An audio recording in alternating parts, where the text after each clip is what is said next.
கண்ணி ஆலயம் செல்வோம்.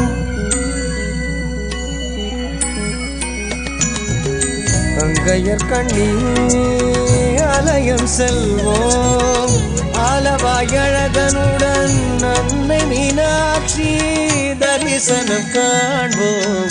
அங்கையர் கண்ணி ஆலயம் செல்வோம். ஆலவாயழகனுடன் அன்னை மீனாட்சி தரிசனம் காண்போம். அங்கையர் கண்ணி ஆலயம் செல்வோம்.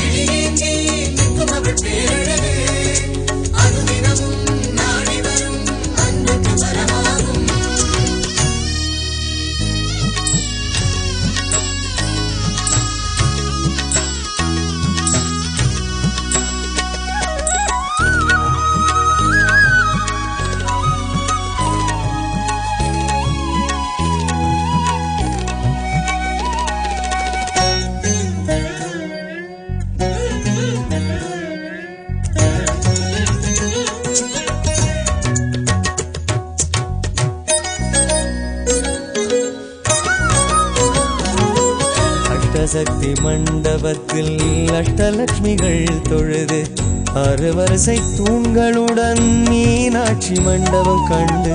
அஷ்டசக்தி மண்டபத்தில் அஷ்டலட்சுமிகள் தொழுது 6 வரிசை தூண்களுடன் மீனாட்சி மண்டபம் கண்டு. முதலிநாயக மண்டபத்தில் முனிவர்தம் சிலை தொழுது.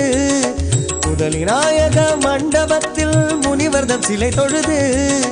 பொற்றாமரை குளம் இறங்கி தீர்த்தமாடி சுத்தமாகி விபூதி விநாயகனை துதித்து நீர் பூசி சென்றிடவே அங்கையர் கண்ணி ஆலயம் செல்வோம்.